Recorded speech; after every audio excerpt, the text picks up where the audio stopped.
suivi les exposés de nos prédécesseurs, nous avons remarqué qu'il y a eu assez de redits. Nous ne pouvons plus revenir sur les choses qui ont été déjà redites.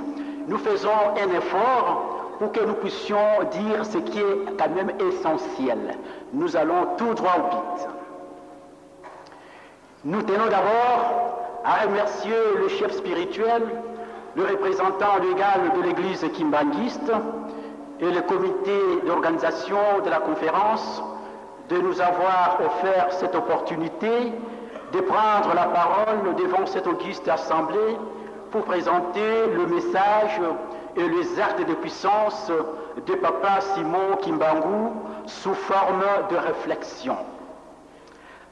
Parler pour l'heure du message ou des actes de puissance de Papa Simon Kimbangu n'est plus un phénomène nouveau dans le monde kimbanguiste et non kimbanguiste.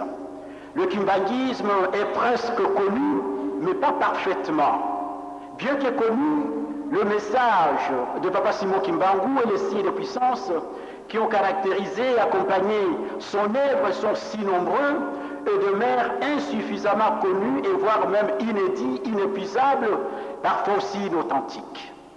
Chose curieuse encore, Papa Simon Kimbangu continue jusqu'à ce jour à se manifester, à opérer des signes de puissance, à se révéler chez plusieurs personnes kimbanguistes et non kimbanguistes à travers les différents coins. En faisant aujourd'hui la relecture de son message et de tout ce qu'il a produit et continue à produire comme signe de puissance, la question principale qui conduira notre réflexion tout au long de cet exposé, quel est cet homme qui fait toutes ces choses extraordinaires et qui interprète la Bible de façon purement existentielle et révélatrice? Peut-on le considérer comme un homme ordinaire? Que dites-vous de ce qu'il est? Notre exposé tâchera de restituer l'essentiel du message de Papa Simon Kimbangu dans son sens premier de communication et présenter quelques récits de miracles comme semeia, c'est-à-dire en grec des signes de puissance, des indices, des marques qui prouvent le caractère et l'origine divine de son œuvre, de sa vocation, de sa mission et de sa nature. C'est pourquoi nous préférons parler en termes de signes de puissance de Papa Simon Kimbangu, Bilembo, Bidimbu, au lieu des actes de puissance Makamusi.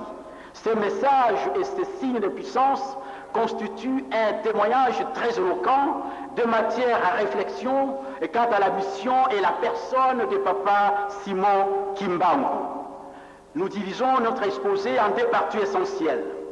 Dans la première partie, nous allons analyser et interpréter quelques messages de Papa Simon Kimbangu en deux volets. Ses prédications, c'est-à-dire paroles prêchées, ses prophéties, paroles inspirées, et dans la deuxième partie, nous présenterons essentiellement quelques récits et miracles de Papa Simon Kimbangu et qui ont caractérisé son œuvre et qui en même temps attestent la nature de sa personne. Nous faisons maintenant l'analyse et l'interprétation de quelques messages de Papa Simon Kimbangu. Nous avons inventorié un assez nombre de messages, mais nous allons prendre le message qui est tout à fait essentiel. Mais avant tout, nous commençons par la Bible. La Bible comme base des enseignements de Papa Simon Kimbangu. Papa Simon Kimbangu était le fruit de l'œuvre des missionnaires baptistes. Il était très versé dans les Écritures.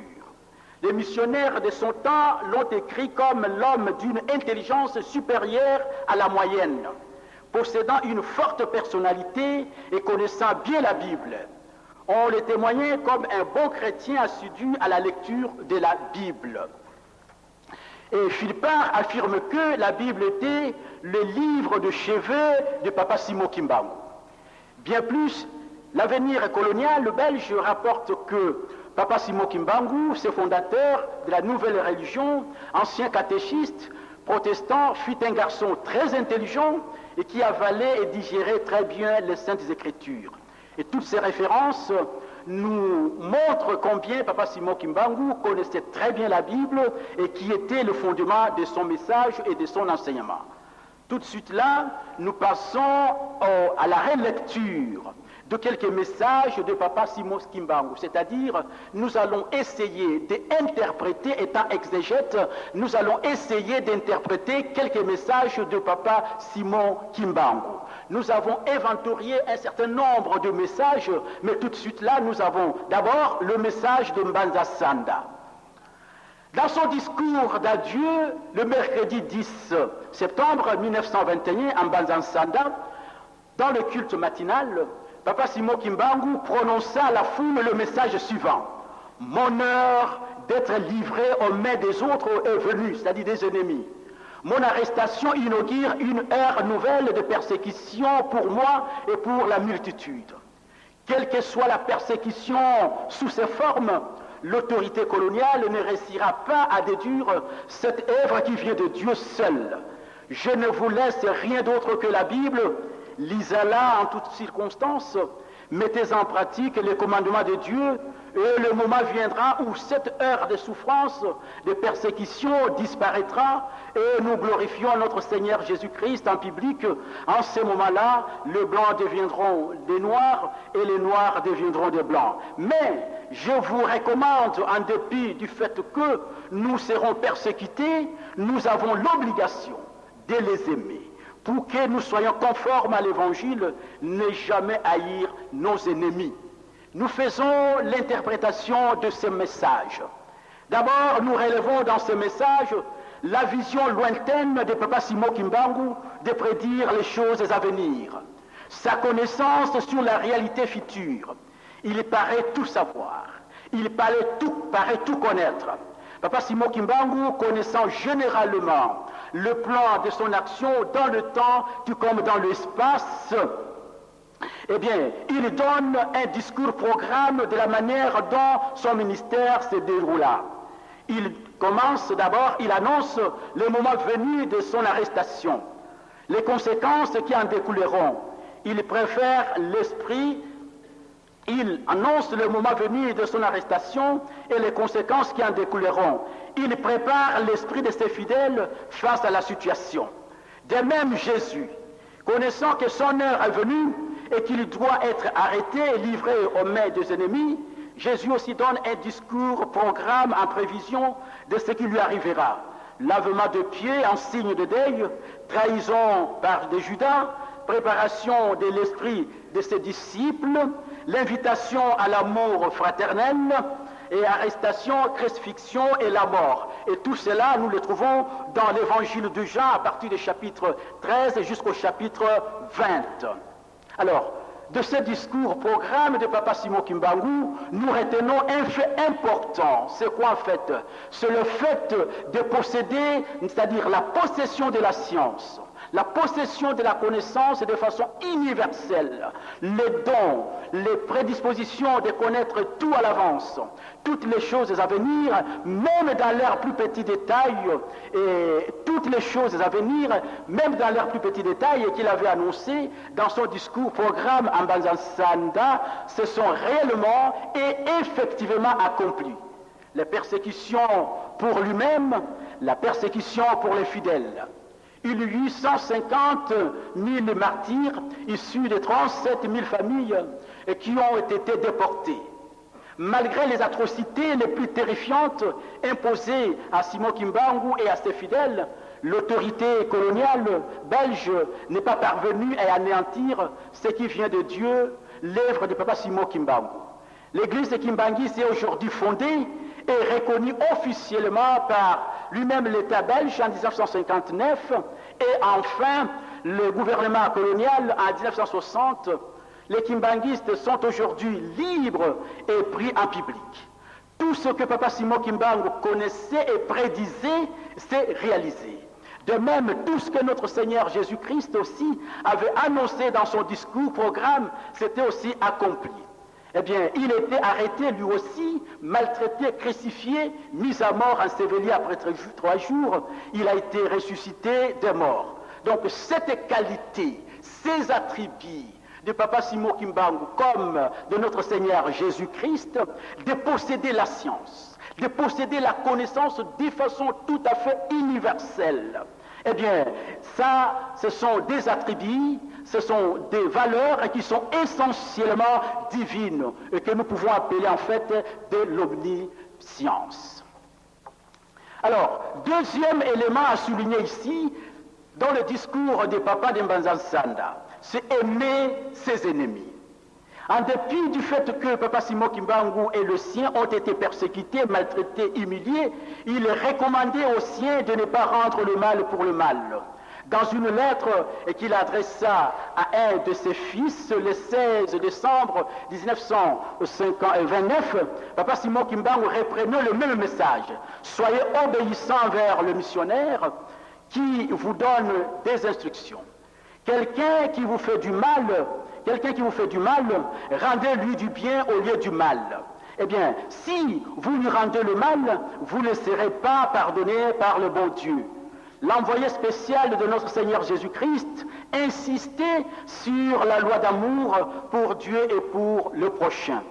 Comme on peut aussi le voir, Papa Simon Kimbangu marchait sur le pas de celui qui l'envoyait et qui, à juste titre, recommandait à ses disciples aussi d'aimer ses ennemis.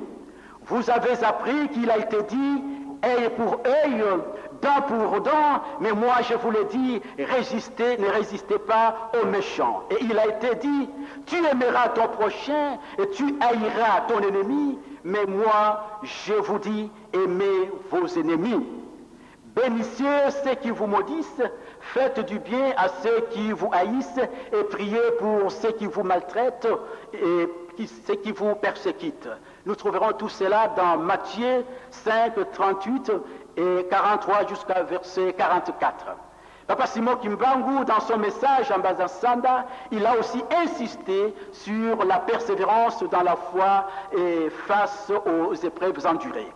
Un troisième élément que nous avons analysé, que nous avons ressortir de ce message de papa en Mbanza Nsanda, c'est en fait quoi? C'est le respect du temps, ce que nous appelons en grec le kairos. Papa Simon Kimbangu dit « mon temps est venu ». Comme le disait aussi Christ, « mon temps est accompli ».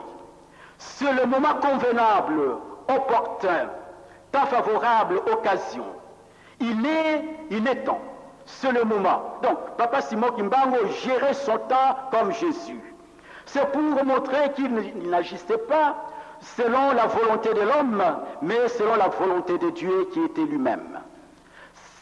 C'est Dieu qui est la source de notre temps. C'est Dieu qui est à la source du programme de nos actions. On ne peut rien faire avant que le temps de Dieu ne soit accompli.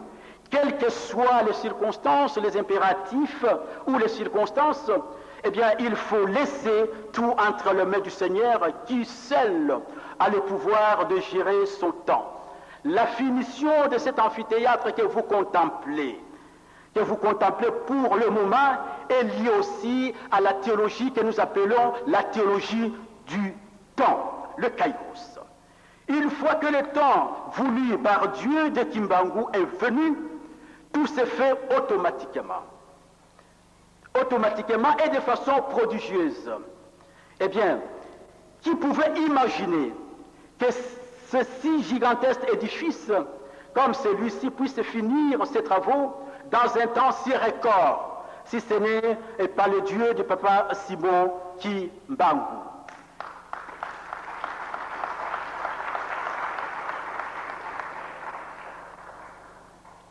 Eh bien, le message de l'amande pourrie.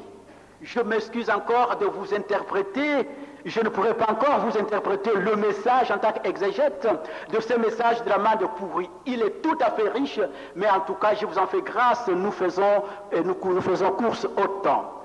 Nous passons maintenant au message de jeune Kimbangu à son père Kuyela, sa préexistence. Tout ce que je peux vous dire, tout simplement, vous savez l'histoire. Eh bien, ce message de jeune Kimbangu que vous connaissez bien lorsqu'il avait dit à son père qu'avant que vous ne soyez né, moi j'existais déjà et que mon nom sera répandu dans les jours à venir. Et en ce moment-là, papa, vous ne serez pas là. Je crois que ce que nous sommes en train de vivre pour le moment, c'est l'accomplissement de cette prophétie. Et je vous en donne alors une interprétation. Ce message de jeune Kimbangu est révélateur. En tout cas, est révélateur, ça revendique ici sa personne, son identité mystique, sa préexistence avant son Père et les autres. On peut penser ici à l'omniscience de Kimbangu. Il était, il existait avant ses aînés, avant même ses parents. Le message de l'enfant Kimbangu, si je l'appelle enfant Kimbangu, parce qu'en ce moment-là, il était encore enfant, lorsqu'il parlait à son père. Eh bien, ce message que l'enfant Kimbangu a livré à son père et aux autres parents de son village, de son jeune âge, nous introduit dans ce que nous pouvons appeler le mysticisme de Papa Simon Kimbangu. C'était un homme mystique, c'est Dieu. Donc, il n'est pas un homme ordinaire comme nous.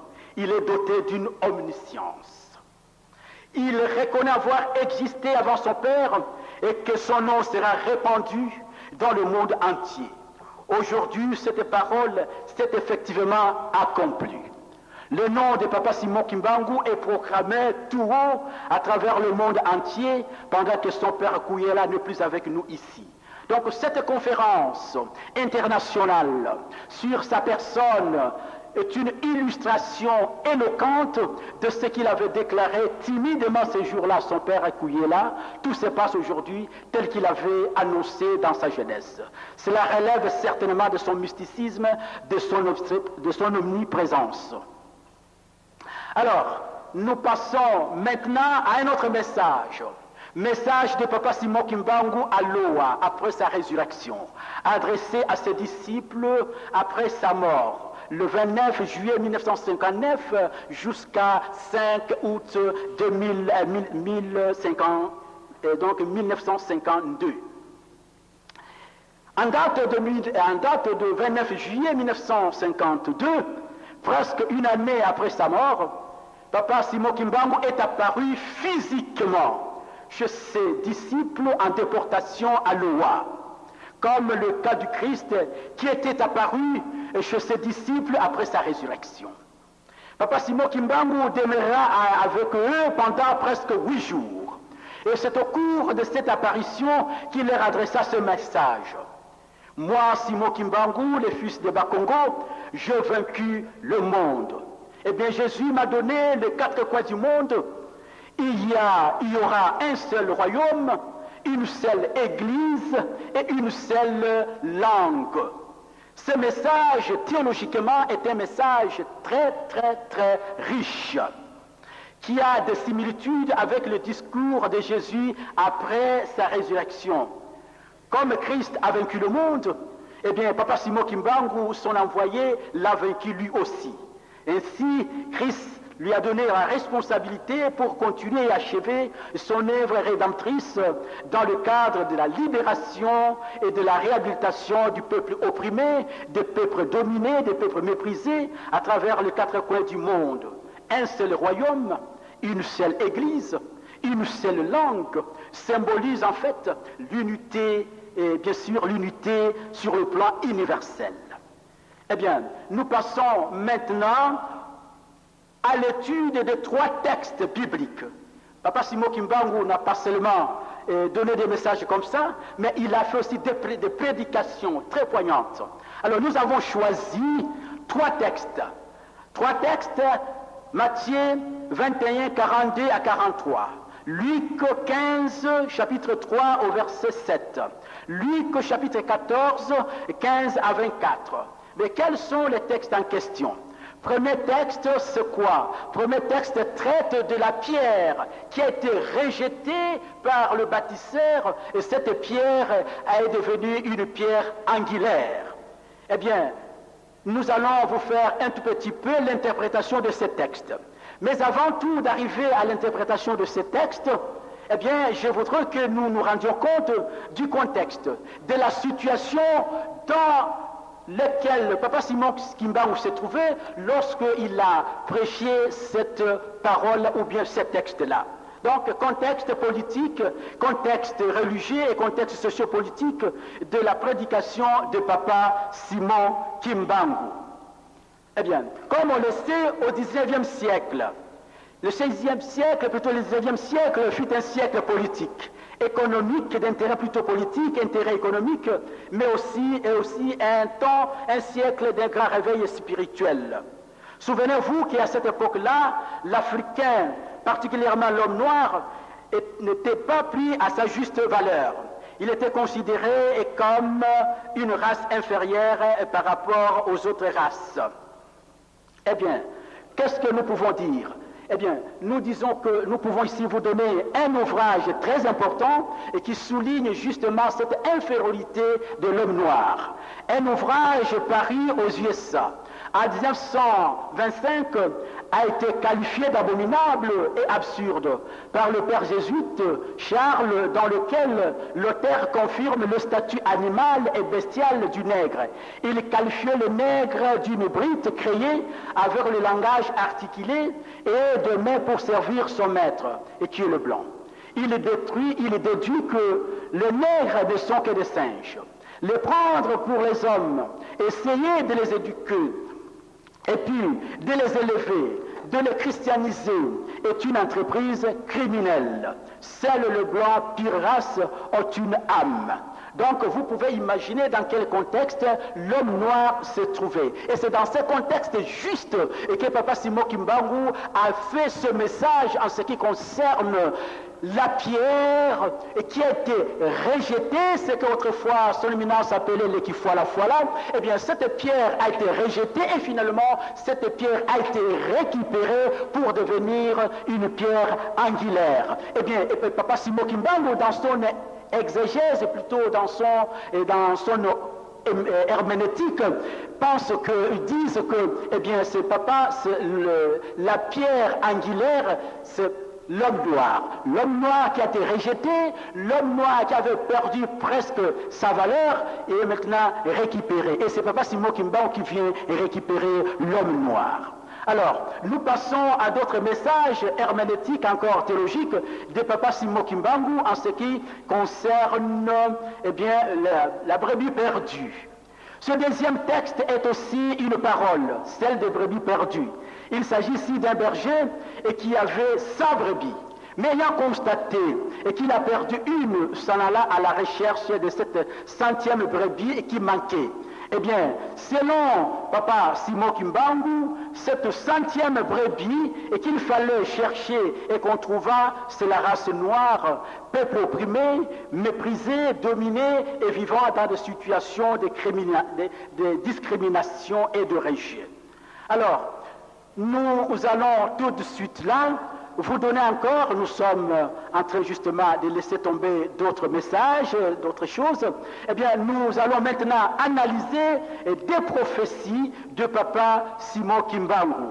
Nous allons vous donner l'aspect philosophique, l'aspect politique, l'aspect économique et l'aspect religieux de ce message. Je voudrais encore revenir, en tant qu'exégète, vous savez très très bien, le texte a toujours été très riche. Même un texte que nous avons dans le Nouveau Testament ou dans l'Ancien Testament, on peut le lire de deux manières. Une personne peut donner l'explication d'un texte, une deuxième personne revient, il donne encore, il peut avoir une autre explication. Donc, vous m'excuserez, je vais maintenant vous donner les explications sur les 4 aspects en ce qui concerne, selon moi, l'homme noir deviendra l'homme blanc et l'homme blanc deviendra l'homme noir. D'abord, sur le plan philosophique, cette prophétie a un contenu très profond et riche. Cela signifie que l'homme noir jouira du privilège technique, matériel, intellectuel dont joue actuellement l'homme blanc. La race noire aura le privilège d'avoir ses propres savants, avec lesquels elle procédera à ses propres inventions. Elle se dotera de sa science, de son écriture, de sa religion, et de sa langue, et qui constitue la base de son développement. Ainsi se placera-t-il au-dessus de l'autre. C'est lui la puissance en devenir. Toute la civilisation de l'homme blanc que nous jugeons de positif aujourd'hui, par exemple, toutes les bonnes habitudes, toutes les bonnes habitudes de l'homme blanc, le respect par exemple de l'heure, les conditions hygiéniques, les propriétés, les luxes, tout ce qu'on a pu avoir comme l'abondance, se substituera en civilisation de l'homme noir. Donc l'homme noir héritera alors de toutes les bénédictions de Dieu. C'est comme le dit la tradition kimbanguiste. Eh bien, mon ami qui m'a précédé a répété encore cette parole, et nous le répétons, c'est très riche pour nous. Mundele azwaki un quart. Même Tomuindu Nzambe Akopesaye 3 quarts. Eh bien, cela est très important. La réhabilitation de Papa Simon Kimbangu est une victoire de l'homme noir qui récupère sa place d'Adam. Lui qui occupait la première place, et en tant que première créature, et parce qu'il en a perdu à cause de sa désobéissance. Je crois que son éminence Diangenda, Papa Mfumalongo, c'était toujours plein de l'immobilité de l'homme noir. L'homme noir n'arrive pas même à modifier la pirogue que ses ancêtres lui ont laissée. Il ne parvient pas à fabriquer même une simple aiguille. Quelles que soient ses compétences intellectuelles, eh bien, cette prophétie de Papa Simon Kimbangu, qui prédit la suprématie de l'homme noir, va casser maintenant cette immobilité de l'homme noir sur le plan technique, sur le plan scientifique. Eh bien, ça lui redonne espoir. Donc, la philosophie de cette prophétie ne peut être réalisable que lorsque l'homme noir est spirituellement bien disposé et bien connecté.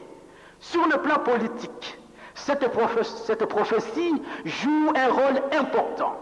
La littérature coloniale belge affirme que c'est Papa Simon Kimbangu, le premier dans notre pays, eh bien, qui avait fait prendre conscience aux Congolais qui vivaient sous la domination étrangère.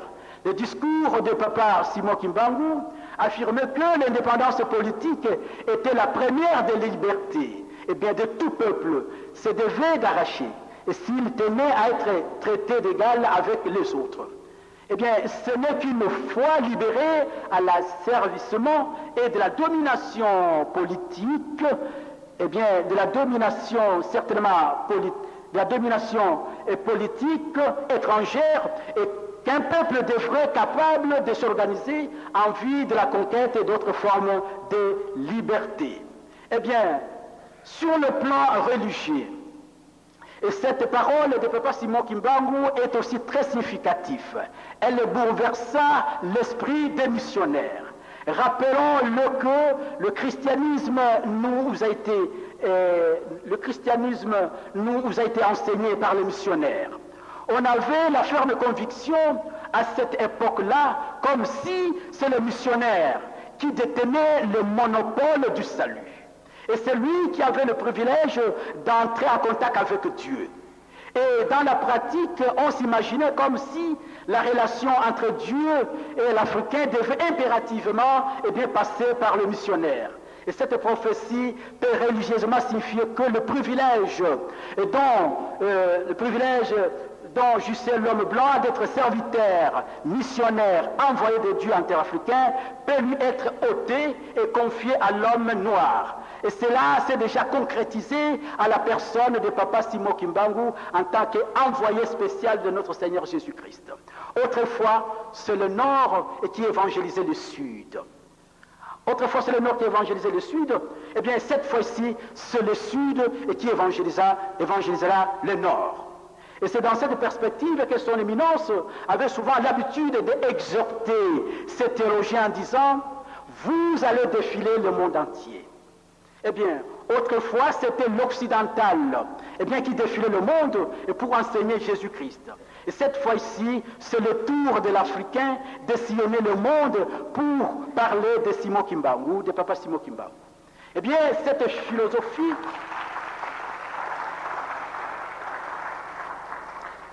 philosophie s'illustre dans le deuxième message prophétique de Papa Simon Kimbangu.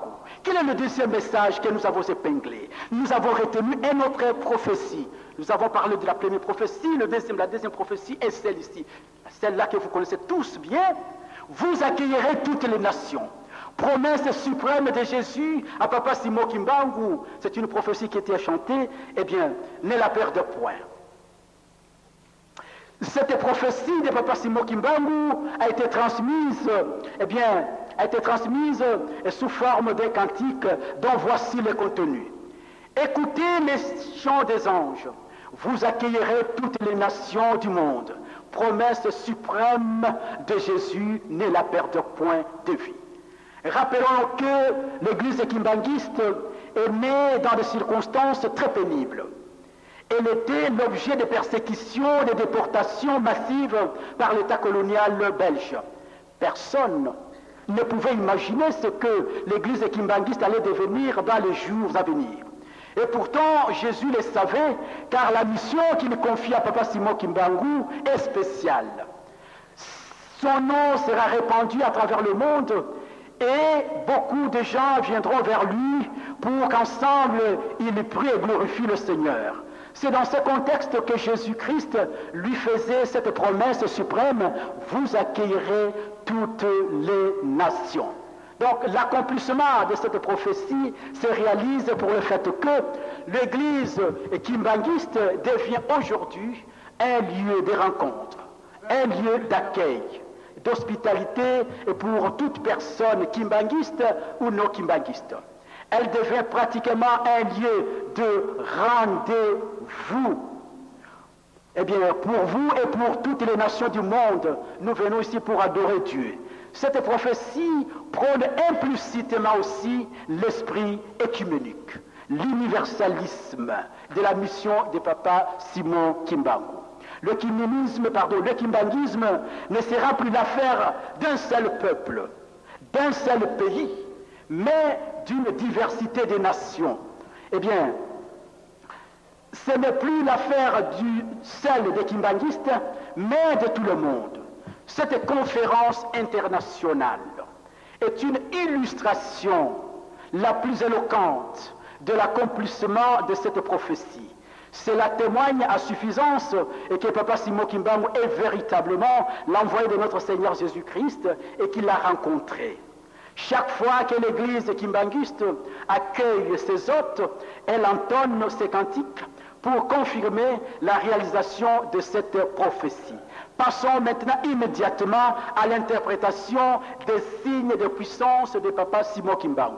Je vous ai parlé longuement du message, de façon tout à fait résumée, du message de Papa Simon Kimbangu. Je les ai en quelque sorte résumés. Maintenant, nous passons par les actes de puissance de Papa Simon Kimbangu, que moi j'appelle les signes de puissance. Je refuse d'appeler actes de puissance, je prends signes de puissance, c'est-à-dire signes. C'est quoi? Ce sont les signes, les bilembo. C'est-à-dire pour vous dire que celui-là, c'est Dieu. Ce qu'il fait là, regardez ça. Regardez, ce ne sont pas des miracles, personne n'importe qui peut le faire. Il y a des charlatans qui le font. Mais lorsque nous prenons ça, nous les considérons comme des signes. Ça montre théologiquement, ça a un sens très très important. Donc, je les considère comme étant signes. La première des choses, signes.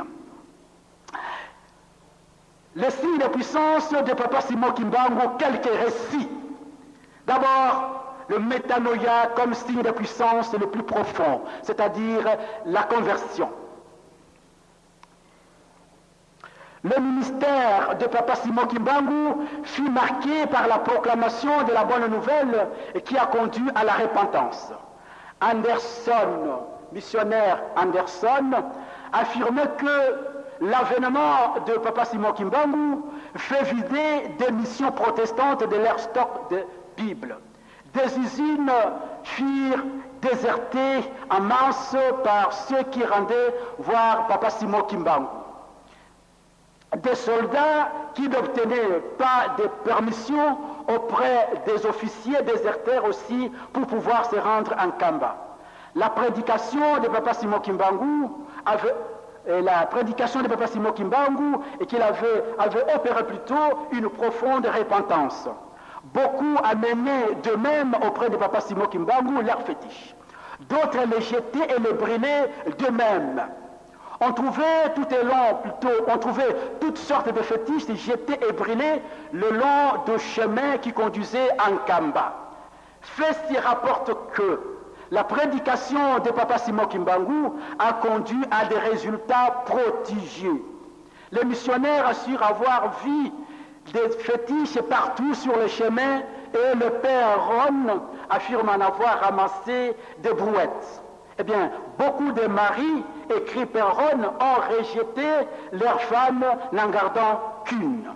Eh bien, la repentance est comme premier signe de puissance de l'action de Papa Simon Kimbangu, démontre qu'il est le porteur de la bonne nouvelle du salut, l'évangile qui libère.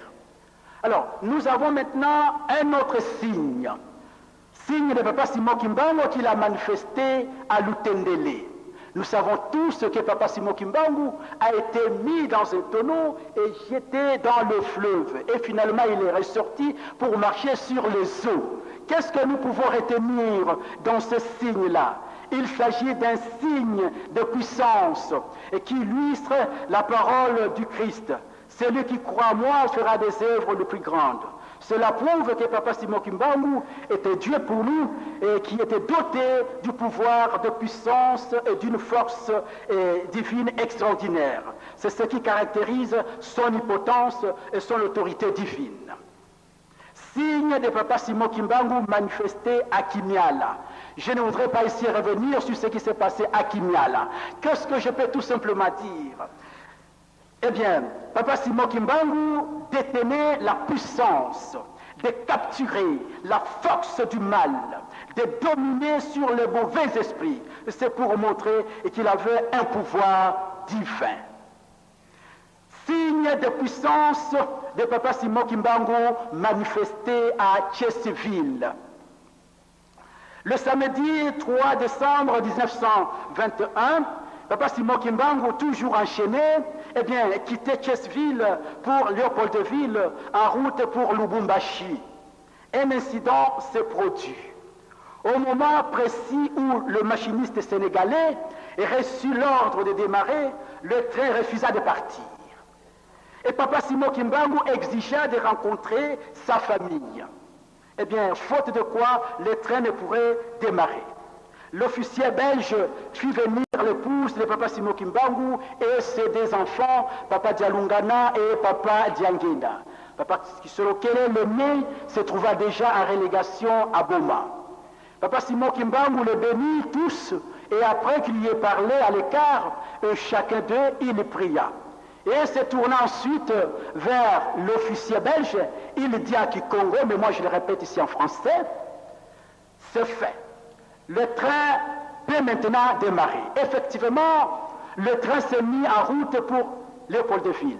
Ce signe de puissance est comparable à celui de Jésus-Christ et qui apaisa la tempête. Saisis de frayeur et d'étonnement, ses disciples se dirent les uns les autres, quel est donc celui-ci qui commande même la nature et la nature respecte? Eh bien, ceux-ci l'obéissent. De même, Papa Simon Kimbangu a commandé aussi la nature, commandé le train. Le train s'est arrêté et le train a obéi à Papa Simon Kimbangu. On peut se poser la même question. Quel est cet homme qui commande même le train et le train le respecte? À l'instar de Jésus et ses disciples ayant vu ces gestes de puissance et la soumission devant, violent aux paroles de leur maître, se prosternèrent et confessèrent qu'il est vraiment le tout-être et qu'il est vraiment Dieu. Encore une fois de plus, eh bien, ces signes démontrent l'autorité divine de Papa Simon Kimbangu, son omnipotence. Ce qui pousse toujours à nous interroger, toujours sur la personne. Qu'il est au juste. Nous avons déjà donné la réponse. Il est Dieu. Signe de puissance de Papa Simon Kimbangu manifesté à Kindu. Eh bien, arrivé à Kindu, tous les je voudrais ici sauter, je donne seulement l'essentiel. À Kindu, Papa Simon Kimbangu était mis dans une petite maison de transit au bord du fleuve Congo, à la rive gauche. Il vit, eh bien, ce monsieur-là qui s'appelle Musimbi, vit Papa Simon Kimbangu parmi une foule de gens qui venaient le contempler. Il marchait sur les eaux du fleuve, et comme s'il voulait aller vers la rive droite. Arrivé au milieu, eh bien, il s'arrêta et commençait à se laver. Il sortit des eaux un savon de luxe, eh bien, dont l'odeur embrassa toutes les dérives. Ensuite, une serviette, ce que nous appelons communément essuie-main, et une peigne. Et après l'utilisation, il le remit sous les eaux et rentre à la rive où il dormait et les militaires les remettaient sous ses chaînes.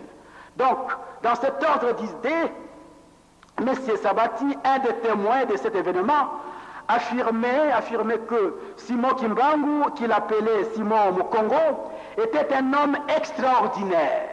Extraordinaire, pendant qu'il était en transit à Kindu, détenu dans une maison, eh bien, près du fleuve, sur la rive gauche, on le voyait prêcher dans la cité de la commune de Mikalenge, tantôt à la rive droite, tantôt à la rive gauche. Un quartier, bien sûr. Alors, ce même fait s'était aussi produit dans la province de l'Équateur, à l'est Kokilateville.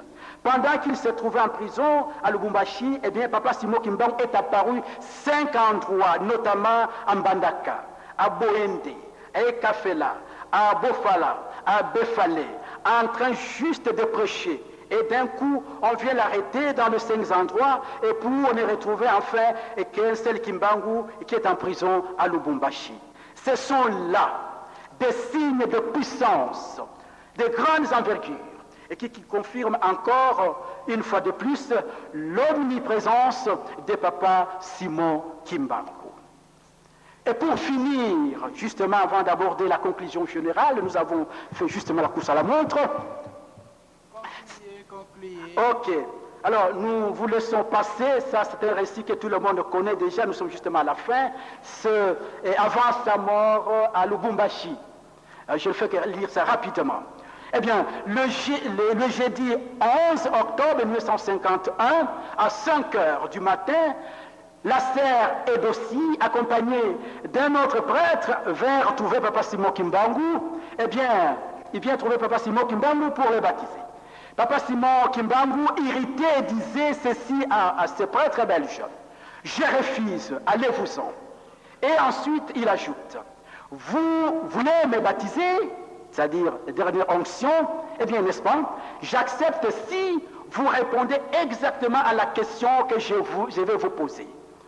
Si vous êtes investi du pouvoir de Dieu, donc lui en est déjà, dites-moi exactement la date et l'heure de ma mort, car je le sais moi, Simon Kimbangu. » Alors, incapable de répondre à cette question, Papa Simon Kimbangu leur demanda de s'en aller. Après leur départ, il dit aux gardes que je vais mourir demain, le 12 octobre 1951, à 15h, exactement à 15h précises. Et je vous exhorte à servir Dieu et à prier constamment tout au long de votre vie sur la terre. Il leur donne ensuite la bénédiction. À 15 heures net, Papa Simon Kimbangu répète à Dieu, il répète justement à Dieu: je vous laisse en paix. De sa main gauche, il se donne légèrement 3 coups de poing sur la côte gauche, puis sur la côte droite, et s'effondra. Le corps fut ensuite introduit dans la salle d'opération pour l'autopsie. Le médecin belge, dans son autopsie, une fois ouvert le ventre, il constata qu'il n'y avait pas des entrailles. Quelques organes des intestins, le poumon, le foie qui étaient propres à l'homme, toutes ces choses n'existaient plus, n'y étaient plus dans son ventre.